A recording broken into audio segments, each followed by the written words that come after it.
नमस्कार, बहुत स्वागत है आपका। आप देख रहे हैं गुड न्यूज टुडे और मैं हूं आपके साथ शैलेंद्र पांडे। आज गुड न्यूज टुडे के विशेष अंक में बात होगी लीला पुरुषोत्तम भगवान कृष्ण की। भगवान कृष्ण की जन्माष्टमी का अवसर है, तो आज बात करेंगे कि इस बार जन्माष्टमी के अवसर पर आप ऐसे कौन से प्रयोग करें, ऐसा कौन सा विशेष उपाय करें जिससे आपको भगवान कृष्ण की कृपा मिल सके। राशियों के अनुसार बताएंगे कि आप इस बार की जन्माष्टमी पर भगवान कृष्ण को क्या अर्पित करें, क्या समर्पित करें जिससे आपकी मनोकामनाएं पूर्ण हो जाएं। तो चलिए कार्यक्रम की शुरुआत करते हैं और सबसे पहले जानते हैं भगवान कृष्ण के एक विशेष मंत्र के बारे में। भगवान कृष्ण का विशेष मंत्र है कृष्णाय वासुदेवाय हरिये परमात्मने।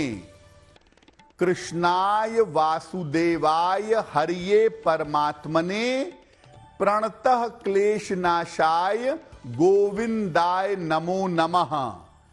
प्रणतः क्लेशनाशाय गोविंदाय नमो नमः। जीवन में कितनी भी बड़ी बाधा क्यों ना आ जाए, जीवन में कितना भी बड़ा संकट क्यों ना आ जाए, अगर आप इस मंत्र का निरंतर जप करना शुरू कर दें तो आप जीवन की बड़ी से बड़ी बाधा से मुक्ति पा सकते हैं। कम से कम इतना जरूर करिए कि रोज सुबह के समय 108 बार इस मंत्र को पढ़िए, आपको भगवान की कृपा प्राप्त होगी। और दूसरी बात, कष्ट के समय में खाते पीते चलते फिरते उठते बैठते हर समय इस मंत्र को दोहराते रहिए। परम कल्याणकारी मंत्र है। श्री कृष्ण की अद्भुत कृपा इस मंत्र के जप से आपको प्राप्त होगी। चलिए अपने विषय पर आते हैं। सबसे पहले जानते हैं कि जन्माष्टमी का महत्व क्या है और जन्माष्टमी का अर्थ क्या है। देखिए, भगवान कृष्ण का जन्म हुआ था भाद्रपद कृष्ण पक्ष की अष्टमी तिथि को। जन्म की अष्टमी होने की वजह से इसको कृष्ण जन्माष्टमी कहा जाता है। भगवान कृष्ण का जन्म हुआ था रोहिणी नक्षत्र में, इसीलिए जन्माष्टमी के निर्धारण में रोहिणी नक्षत्र का बहुत ध्यान रखते हैं, लेकिन नक्षत्र के पहले तिथि का ध्यान रखते हैं। और भगवान कृष्ण का जन्म अष्टमी तिथि को हुआ था वृषभ लग्न और वृषभ राशि में। वृष लग्न, वृष राशि, रोहिणी नक्षत्र। तो सबसे पहले तिथि देखते हैं, उसके बाद नक्षत्र देखते हैं और उसके बाद लग्न को स्थिर करते हैं। जन्माष्टमी के दिन भगवान कृष्ण की पूजा करने से संतान प्राप्ति, आयु और समृद्धि की प्राप्ति होती है। और अगर आप श्री कृष्ण जन्माष्टमी का पर्व मनाते हैं तो आप अपनी हर मनोकामना को पूरा कर सकते हैं। भगवान कृष्ण की महिमा कहने के लिए शायद पूरी जिंदगी कम पड़ेगी, लेकिन आप ये जान लीजिए कि अगर आप भगवान कृष्ण की शरण में जाते हैं तो आप जीवन में कोई भी उपलब्धि पा सकते हैं।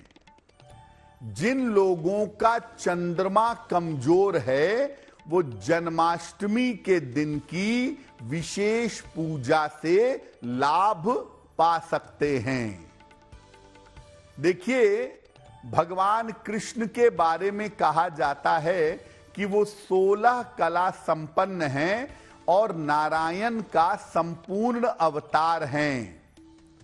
और भगवान कृष्ण की श्रीमद् भगवत गीता में आपने पढ़ा होगा कि अनन्यास चिंतयन्तो माम ये जनाः पर्युपासते तेषाम नित्याभियुक्तानाम योगक्षेमम वहाम्यहम्।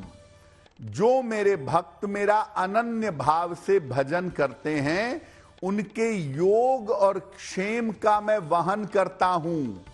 जो उनके पास है उसकी सुरक्षा करता हूं और जो नहीं है उसे प्रदान करता हूं। ये आश्वासन भगवान कृष्ण का है जो उन्होंने संपूर्ण सृष्टि को दिया है।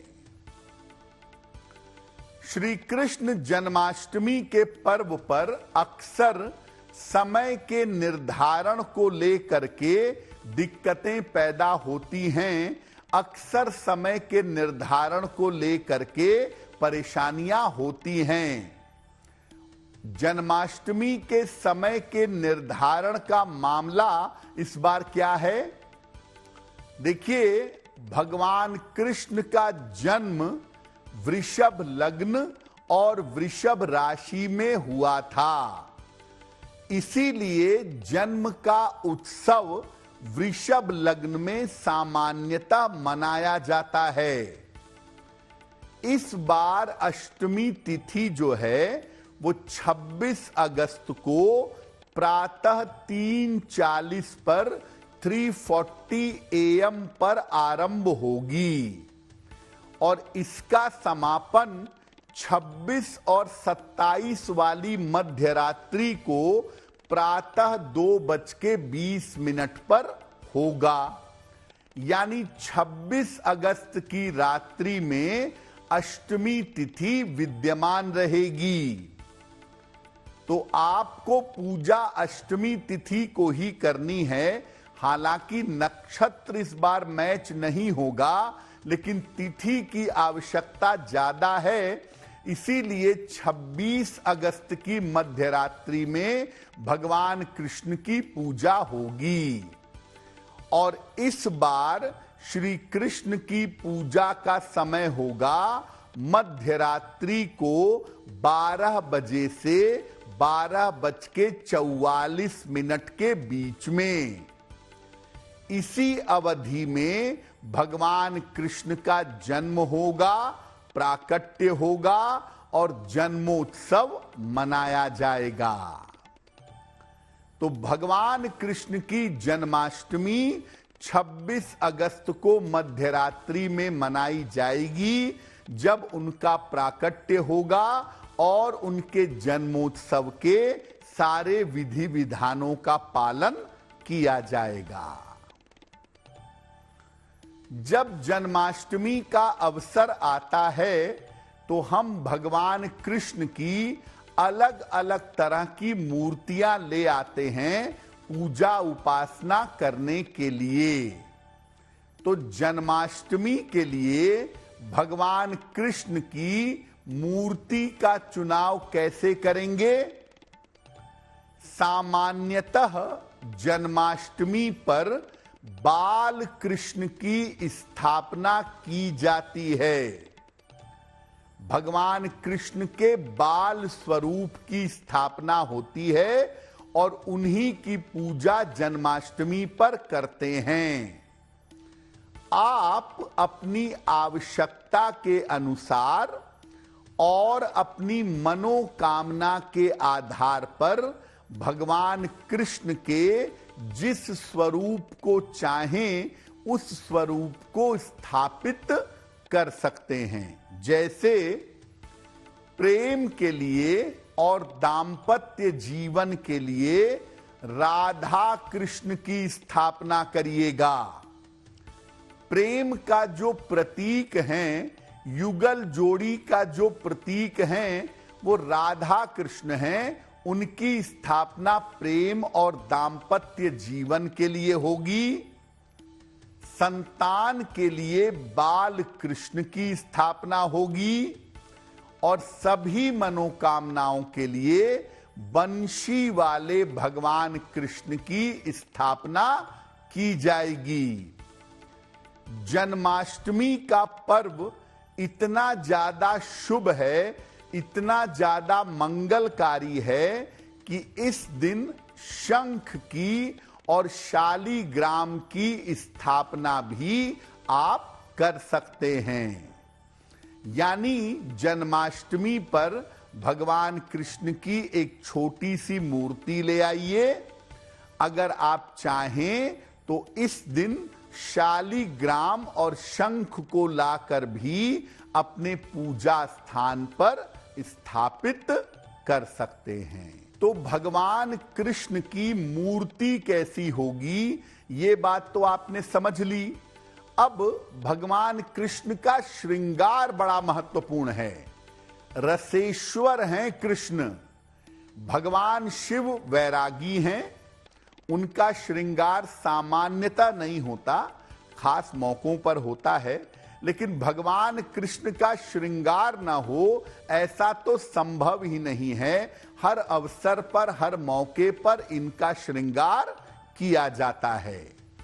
तो भगवान कृष्ण का श्रृंगार क्या होगा? श्री कृष्ण के श्रृंगार में फूलों का बहुत प्रयोग करिएगा। अलग अलग रंग के फूल ढेर सारे ला करके उनका मंडप बनाइएगा। उनके आसन के चारों तरफ अलग अलग तरह के फूल स्थापित करिएगा। पीले रंग के वस्त्र, गोपी चंदन और चंदन की सुगंध लगा करके इनका श्रृंगार करिएगा। काले रंग का प्रयोग भगवान कृष्ण के श्रृंगार में नहीं होगा।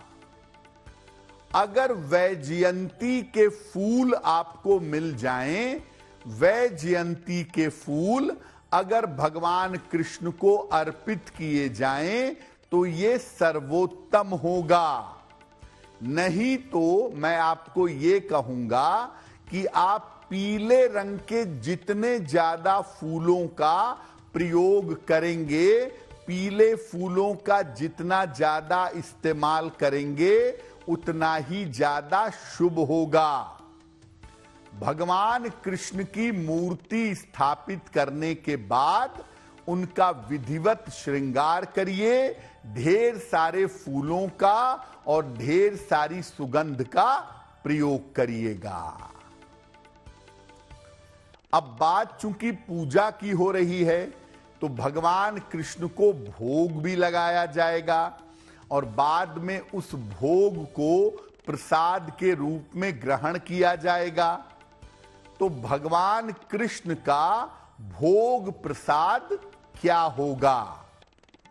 देखिए, कृष्ण जन्माष्टमी पर पूजा में पंचामृत जरूर अर्पित करेंगे।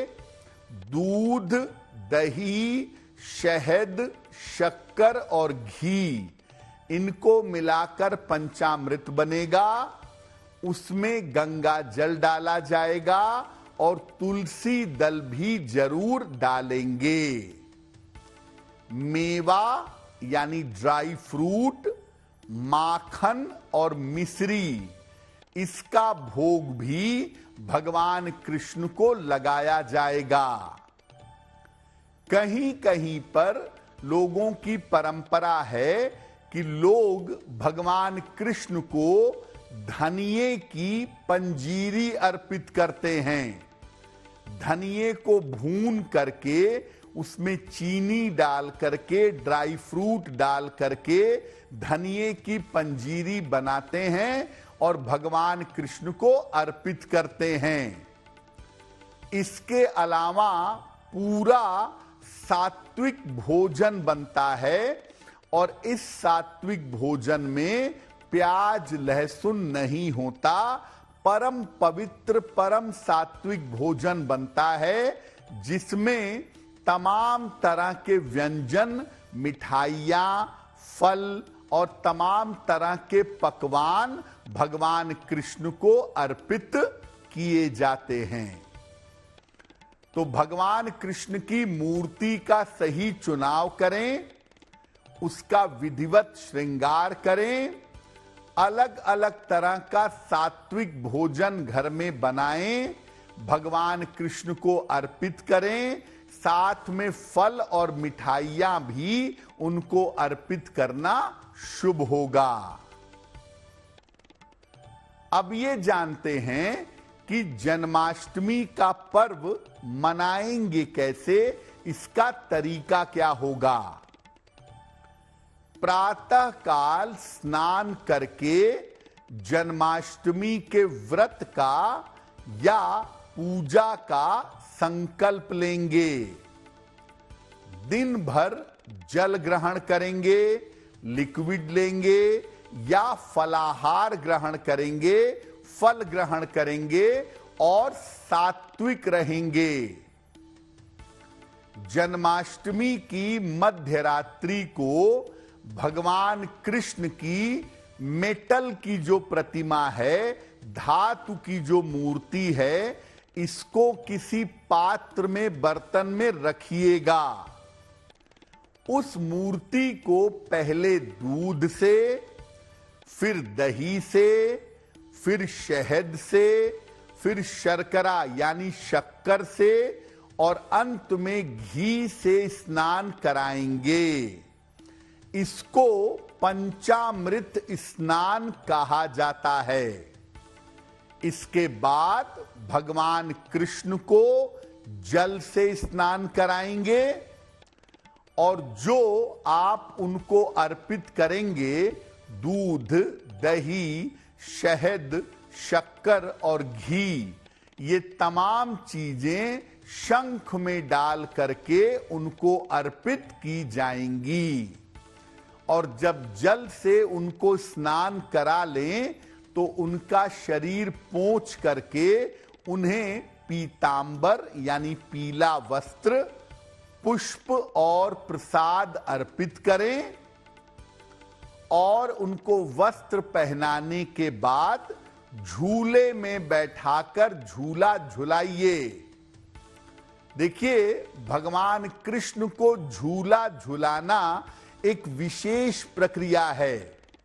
जो पूरी दुनिया को अपनी उंगली से नचा रहा है, पूरी दुनिया को झुला रहा है, आपको उसको झुलाने का अवसर मिल रहा है, ये बहुत बड़ी बात है।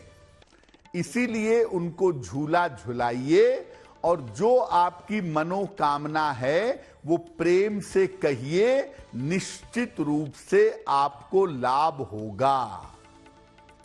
तो आप भगवान कृष्ण को अलग अलग वस्तुओं से स्नान कराएं, उन्हें फल, मिठाई आदि अर्पित करें, उनकी आरती करें और झूले में बैठा करके उनको जरूर झुलाइए। अपनी मनोकामना कहिए, आपकी मनोकामना पूर्ण होगी। अब जानते हैं कि श्री कृष्ण जन्माष्टमी पर अलग अलग कामनाओं को पूरा करने के लिए कौन से विशेष उपाय किए जाएंगे। सबसे पहले स्वास्थ्य में अगर आपके समस्या है, स्वास्थ्य में अगर कोई दिक्कत है, तो स्वास्थ्य संबंधी समस्याओं के लिए क्या करेंगे? भगवान कृष्ण का पंचामृत से और जल से अभिषेक करेंगे। दूध, दही, शहद, शक्कर, घी मिलाकर पंचामृत बनाएं, पंचामृत और जल से अभिषेक करें। इसके बाद भगवान को लाल वस्त्र अर्पित करेंगे और लाल वस्त्र उन्हें पहना करके इसके बाद 27 बार, ये संख्या याद रखिएगा, 27 बार उन्हें झूला झुलाएंगे और जो पंचामृत आपने उन्हें चढ़ाया था, इस पंचामृत को प्रसाद की तरह ग्रहण करेंगे। ऐसा अगर आप जन्माष्टमी पर करते हैं और इस प्रसाद को झूला झूलाने के बाद ग्रहण करते हैं तो आपके स्वास्थ्य की समस्याओं में सुधार होना शुरू हो जाएगा। अगर आप आर्थिक समस्याओं से परेशान हैं, फाइनेंशियल दिक्कतों से परेशान हैं, तो आर्थिक समस्याओं को दूर करने के लिए क्या करेंगे? भगवान कृष्ण का सुगंधित जल से अभिषेक करेंगे। जल में जरा सा गुलाब जल या चंदन की सुगंध मिला लें और इस सुगंधित जल से भगवान कृष्ण का अभिषेक करेंगे। उन्हें गुलाबी रंग के वस्त्र अर्पित करिएगा और इसके बाद उन्हें 9 बार झूला झुलाइएगा। याद रखिए 9 बार उन्हें झूला झुलाएंगे और जो सुगंधित जल से उनको स्नान कराया है उस जल को इकट्ठा करके पूरे घर में छिड़क देंगे। अगर आप श्री कृष्ण जन्माष्टमी पर ऐसा कर लेते हैं तो आपकी जो फाइनेंशियल प्रॉब्लम है, आपकी जो आर्थिक समस्या है, वो समस्या दूर होनी शुरू हो जाएगी। अब अगर आपकी रोजगार में दिक्कत है, नौकरी में सफलता नहीं मिल पा रही, रोजगार मिल नहीं पा रहा या चल नहीं पा रहा, क्या उपाय करेंगे? भगवान कृष्ण को सफेद चंदन पहले अच्छी तरह से लगाएं और उसके बाद जल से उन्हें स्नान कराएं। उन्हें गुलाब के फूलों की माला अर्पित करें और इसके बाद उनको चमकदार सफेद रंग के ब्राइट वाइट कलर के कपड़े पहनाइएगा। इसके बाद उनको 18 बार झूला झुलाइएगा। याद रखिए 18 बार झूला झुलाना है। जन्माष्टमी के अगले दिन जो माला आपने भगवान कृष्ण को चढ़ाई थी, इस माला को अपने पास सहेज करके रख लीजिएगा और जो चंदन भगवान कृष्ण को अर्पित किया था उसमें से थोड़ा सा चंदन बचा लीजिएगा और इस चंदन का तिलक नियमित रूप से उनको लगाते रहिए, स्वयं को भी लगाते रहिए। अगर आप ऐसा करें तो आपके रोजगार में और आपकी नौकरी में आपको सफलता की प्राप्ति अवश्य होगी। अगर आपका विवाह नहीं हो पा रहा है और आप चाहते हैं कि भगवान कृष्ण की कृपा से आपका अच्छा और सुखद विवाह हो, तो क्या करेंगे? भगवान कृष्ण का अभिषेक करेंगे दूध से और जल से। पहले उनकी मूर्ति को दुग्ध से यानी जल से स्नान कराएंगे, पहले दूध से स्नान कराएंगे और फिर जल से स्नान कराएंगे। इसके बाद उन्हें वैजयंती की माला पहनाइए। अगर वैजयंती की माला नहीं मिलती तो पीले फूलों की माला पहनाइए और पीले वस्त्र उनको अर्पित करिएगा और इसके बाद उन्हें 9 बार, याद रखिए 9 बार उन्हें झूला झुलाइएगा। इसके बाद राधा वल्लभाय नमः, राधा वल्लभाय नमः इस मंत्र का 108 बार जप करिएगा। जिस दूध से और जल से स्नान कराया है उसे प्रसाद की तरह ग्रहण करिएगा। अगर ये प्रयोग आप जन्माष्टमी की रात को करते हैं और भगवान कृष्ण से प्रार्थना करते हैं आपका विवाह शीघ्र होगा। दुनिया भर में सबसे ज्यादा भगवान कृष्ण की पूजा की जाती है संतान प्राप्ति के लिए। तो संतान की प्राप्ति के लिए जन्माष्टमी पर क्या करेंगे? भगवान कृष्ण का पंचामृत से अभिषेक करेंगे। पंचामृत बना लें, दूध, दही, शहद, शक्कर, घी और उसमें जरा सा गंगा जल और तुलसी दल डाल करके पंचामृत बनाएं। इसी पंचामृत से भगवान कृष्ण का अभिषेक करें। भगवान को पीले वस्त्र और पीले फूल अर्पित करिए। इसके बाद उनको माखन और मिश्री का भोग लगाएंगे और इसके बाद पति पत्नी एक साथ मिल करके भगवान कृष्ण को 27 बार झूला झुलाएंगे और इसके बाद एक बाल गोपाल मंत्र है, ओम क्लीं कृष्णाय नमः। ओम क्लीं कृष्णाय नमः। इस मंत्र का 11 माला 11 गुणे 108 बार जप करेंगे और जो पंचामृत उनको अर्पित किया था, जिस पंचामृत से उनको स्नान करवाया था, उस पंचामृत को प्रसाद की तरह ग्रहण करेंगे। अब जानते हैं राशि के अनुसार कि कौन सी छोटी सी चीज आप जन्माष्टमी पर भगवान कृष्ण को अर्पित कर देंगे जिससे आपके जीवन की तमाम बाधाएं दूर हो जाएंगी। देखिए, बात करते हैं सबसे पहले मेष राशि की। मेष राशि के लोग भगवान कृष्ण को लाल फूल अर्पित करेंगे। अगर आपकी राशि मेष है और आप भगवान कृष्ण को लाल फूल अर्पित कर दें तो आपका मंगल ही मंगल होगा, आपकी कामनाएं पूरी होंगी।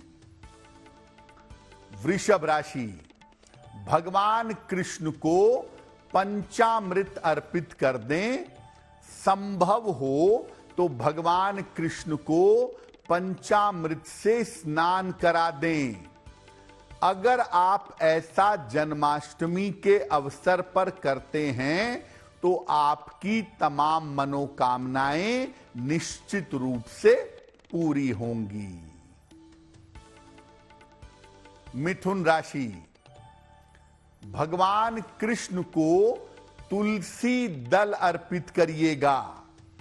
2 तुलसी के पत्ते उनके चरणों में रख करके अपनी प्रार्थना करिएगा, आपकी कामना पूरी होगी और बाद में इस तुलसी को प्रसाद के रूप में ग्रहण करिएगा।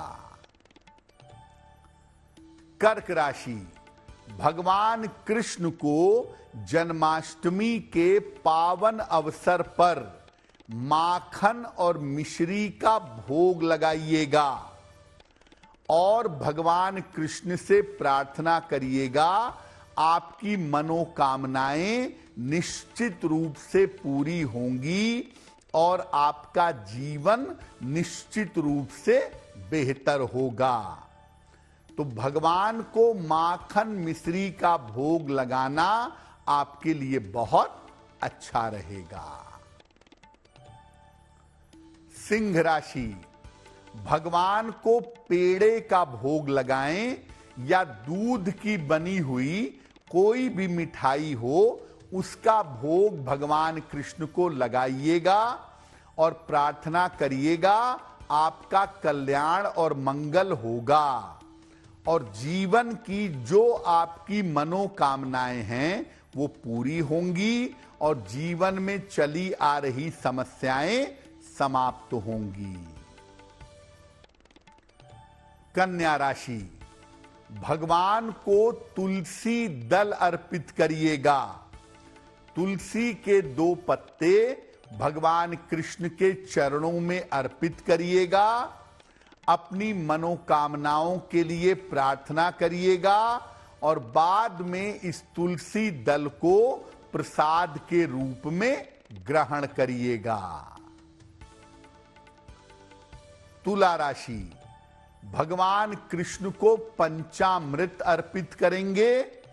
संभव होगा तो भगवान कृष्ण को पंचामृत से स्नान कराएंगे और बाद में इसको प्रसाद के रूप में ग्रहण करेंगे। आपकी तमाम मनोकामनाएं निश्चित रूप से पूरी होंगी। वृश्चिक राशि, भगवान कृष्ण को सुगंधित फूल अर्पित करेंगे। पीले रंग का फूल हो तो बहुत ही बढ़िया होगा, वरना किसी भी रंग का सुगंधित फूल भगवान कृष्ण को समर्पित करिएगा। आपकी मनोकामना पूरी होगी। धनु राशि, आप स्पेसिफिकली, आप विशेष रूप से भगवान को पीला फूल ही अर्पित करेंगे। आप किसी और रंग का नहीं, पीले रंग का फूल भगवान कृष्ण को अर्पित करिएगा। आपकी मनोकामना अवश्य ही पूरी होगी। मकर राशि, मकर राशि के लोग भगवान कृष्ण के जन्म हो जाने के बाद, झूले पर उनको बैठाने के बाद कपूर जला करके भगवान की आरती करेंगे। अगर मकर राशि के लोग भगवान की कपूर से आरती करते हैं तो निश्चित रूप से आपका कल्याण होगा, आपकी मनोकामनाएं पूरी होंगी। कुंभ राशि, भगवान को चंदन अर्पित करिए। उनके शरीर पर और उनके चरणों में चंदन का लेप लगाइए। वही चंदन अपने माथे पर लगाइए और प्रार्थना करिए कि आपकी मनोकामनाएं पूरी हों, आपके जीवन की मुश्किलें दूर हो जाएं। और अंतिम राशि मीन राशि, भगवान को पीले वस्त्र अर्पित करिएगा। पीतांबर, भगवान कृष्ण को पीला वस्त्र अत्यंत प्रिय है, तो भगवान को पीले वस्त्र अर्पित करिएगा और भगवान से प्रार्थना करिएगा। आपकी मनोकामनाएं अवश्य पूरी होंगी। श्री कृष्ण जन्माष्टमी का जो अवसर है वो आपके पापों का नाश कर सकता है और आपको भगवान कृष्ण की कृपा दे सकता है। जन्माष्टमी पर आप भगवान कृष्ण की अलग अलग स्तुतियां करके उनकी विशेष कृपा पा सकते हैं। जैसे जीवन में प्रेम और माधुर्य बढ़ाने के लिए, जीवन में सुखी रहने के लिए, आनंद से रहने के लिए आप जन्माष्टमी पर अधिक से अधिक मधुराष्टक का पाठ करिएगा। अधरम मधुरम वदनम मधुरम मधुराधिपतेरखिलम मधुरम, मधुराष्टक का पाठ जन्माष्टमी पर करेंगे, जीवन में आनंद आएगा। दूसरे नंबर पर आप जन्माष्टमी के पावन अवसर पर गोपाल सहस्त्र नाम का पाठ कर सकते हैं। गोपाल सहस्त्र नाम का पाठ करके आप अपनी बड़ी से बड़ी समस्या को दूर कर सकते हैं और अपनी मुश्किल से मुश्किल समस्या को सुलझा सकते हैं और अपनी मनोकामना को पूरा कर सकते हैं। तो निश्चित रूप से गोपाल सहस्त्र नाम का पाठ भी आप जन्माष्टमी की रात को अगर करते हैं तो आपका कल्याण होगा। आप जीवन में किसी ऐसी बड़ी मुश्किल में फंस गए हैं जहां से आप निकल नहीं पा रहे हैं, चारों तरफ आपको अंधकार दिख रहा है या चारों तरफ आपको समस्या दिख रही है, तो जन्माष्टमी पर सुबह, दोपहर, शाम, रात जब भी आपको मौका मिले आप गजेंद्र मोक्ष का पाठ करिएगा। गजेंद्र मोक्ष एक ऐसी स्तुति है जो आपको बड़े से बड़े संकट से बाहर निकाल सकती है। तो गजेंद्र मोक्ष का पाठ जरूर करिएगा, आपके लिए बहुत कल्याणकारी, बहुत लाभकारी होगा। और गजेंद्र मोक्ष का पाठ करने से आप जीवन की बड़ी से बड़ी मुश्किल से निकल आएंगे। आप अपने लिए भी पाठ कर सकते हैं या कोई और बड़ी मुश्किल में अगर पड़ा हुआ है तो उसके लिए भी आप गजेंद्र मोक्ष का पाठ कर सकते हैं। अगर आपके पास कोई गुरु नहीं है, आप गुरु की प्राप्ति करना चाहते हैं, तो भगवत गीता के 11वें अध्याय का पाठ करिएगा।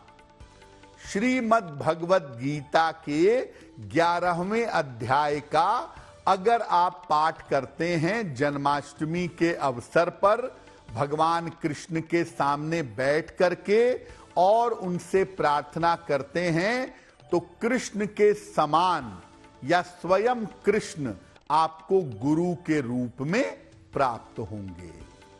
तो आप सबके लिए श्री कृष्ण जन्माष्टमी का पर्व शुभ हो, मंगलमयी हो, इसी कामना के साथ मुझे दीजिए इजाजत। देश और दुनिया की तमाम खबरों के लिए देखते रहिए गुड न्यूज टुडे। नमस्कार।